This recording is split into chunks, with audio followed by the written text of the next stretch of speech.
বন্ধুরা সকলকে আসসালামু আলাইকুম। আশা করি সকলেই ভালো আছেন।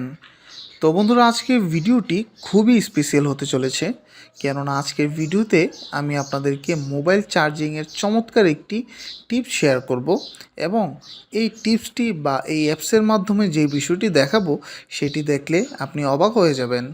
হ্যাঁ বন্ধুরা, হয়তোবা মোবাইল ফোনের চার্জিংয়ের এই বিষয়টি আপনি কখনো দেখেননি। তো বন্ধুরা, এই বিষয়টি দেখার জন্য অবশ্যই আমার এই ভিডিওটি সম্পূর্ণভাবে দেখতে হবে। তো বরাবর মতো দেখছেন জিরো টেক টিউব, সাথে আছে আমি নাদিম। তো চলুন শুরু করা যাক। তো বন্ধুরা, এই জন্য একটি অ্যাপস ইনস্টল করতে হবে। অ্যাপসটি কীভাবে ইনস্টল করবেন সেটি আমি আমার এই ভিডিওর শেষে দেখিয়ে দিব। তো বন্ধুরা চলুন এখন অ্যাপসটি ওপেন করি এবং এই অ্যাপসের কাজটি দেখে নেই। তো বন্ধুরা, আমরা সচরাচর যখন মোবাইল ফোনে চার্জ দিয়ে থাকি তখন কিন্তু আমাদের ফোনে তেমন কোনো অ্যানিমেটেড কিছু আসে না।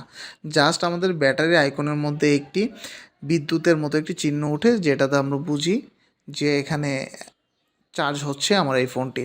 কিন্তু আজকে যে অ্যাপসটির মাধ্যমে আমি এই বিষয়টি দেখাবো সেটির মাধ্যমে আপনি যখন ফোনটি চার্জ করবেন তখন খুবই চমৎকার চমৎকার অ্যানিমেশন দেখতে পারবেন এবং আপনি আপনার নিজের ছবিও দিয়ে রাখতে পারেন।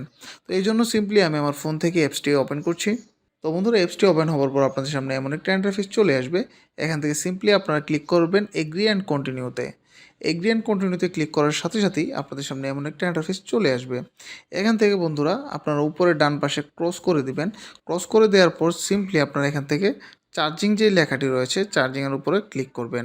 এগুলো এখানে অ্যানিমেশন দেখতে পারবেন। সিম্পলি যদি আমি এটির উপরে ক্লিক করি, ফ্রি জোনের এটার উপরে, তাহলে আপনারা এখানে দেখতে পারবেন যে এখানে একটি বাবল হচ্ছে এবং উপরে কিন্তু চার্জিংয়ের একটি পোর্ট দেখা যাচ্ছে বা চার্জিং হচ্ছে এরকম দেখা যাচ্ছে।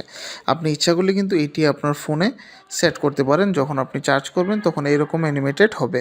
তারপর বন্ধুরা, এখানে আরও অনেকগুলো আছে। যদি আপনি এটাকে সিলেক্ট করেন তাহলে আপনি যখন আবার ফোনটি চার্জ করবেন তখন কিন্তু বন্ধুরা আপনাদের ফোনে এইরকমভাবে চার্জিংয়ের হবে এবং উপরে অ্যানিমেটেডটি দেখা যাবে। তো ধরুন বন্ধুরা, আমি এটিকে চার্জিং হিসাবে বা চার্জিংয়ের অ্যানিমেশন হিসাবে সিলেক্ট করব। এই জন্য সিম্পলি আমি এটির সিলেক্ট করার পরে এখানে দেখুন টিক মার্ক রয়েছে, টিক মার্কে ক্লিক করে দেব। টিক মার্কে ক্লিক করে দেওয়ার পর আপনাদের সামনে এমন একটা ইন্টারফেস চলে আসবে। এখান থেকে সিম্পলি সেট নাও ক্লিক করব। সেট নাও ক্লিক করার পর বন্ধুরা এখানে আপনাদের একটি ডিসপ্লে ওভার আদার অ্যাপস এরকম একটি লেআউটের পারমিশন চাইবে। সিম্পলি এখান থেকে পিকাশো থেকে এটিকে এনাবল করে দিবেন। এনাবল করে দিয়ে এটিকে ব্যাক করে চলে আসবেন। চলে আসার পর আবার এখানে দেখুন বন্ধুরা যে টিক মার্কটি রয়েছে টিক মার্কে ক্লিক করে দিবেন।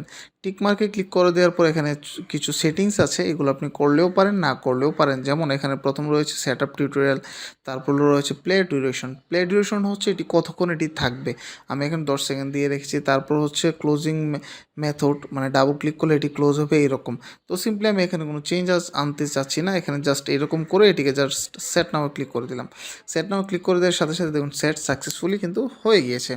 তো বন্ধুরা চলুন এখন দেখে নিই আসলে ফোনটি যখন আমি চার্জে লাগাবো তখন ওই অ্যানিমেশনটা অ্যানিমেটেড হয় কিনা। তো সিম্পলি আমি আমার ফোনটিকে চার্জে লাগাচ্ছি। তো বন্ধুরা খেয়াল করুন, খুবই চমৎকার খুবই সুন্দরভাবে যখন আমি আমার ফোনটিকে চার্জে লাগিয়েছি তখন এখানে খুবই চমৎকারভাবে একটি অ্যানিমেশন হয়েছে। তো এইভাবে কিন্তু বন্ধুরা আপনারা আপনাদের ফোনটিকে চার্জে লাগিয়ে আপনারা আপনাদের পছন্দ মতো বিভিন্ন অ্যানিমেশন দিতে পারেন। তো বন্ধুরা, ভিডিওটি কেমন লেগেছে সেটি অবশ্যই জানাবেন। এর আগে চলুন দেখে নিই আসলে এই অ্যাপসটি কীভাবে ইনস্টল করতে হয়। এই অ্যাপসটি ইনস্টল করার জন্য সিম্পলি চলে যাবেন হচ্ছে প্লে স্টোরে। প্লে স্টোরে এসে এখানে সার্চ করবেন পিকা লিখে। পিকা লিখে সার্চ করার সাথে সাথে এই অ্যাপসটি পেয়ে যাবেন আপনারা। সিম্পলি এখান থেকে অ্যাপসটিকে ইনস্টল করে নেবেন। তো বন্ধুরা, আশা করছি আজকের ভিডিওটি আপনাদের ভালো লেগেছে। যদি ভালো লেগে থাকে তাহলে অবশ্যই একটি লাইক দেবেন, কমেন্ট করে জানাবেন পরবর্তীতে কেমন ভিডিও চান এবং অবশ্যই আপনার বন্ধুদের সাথে শেয়ার করতে ভুলবেন না। ধন্যবাদ সবাইকে।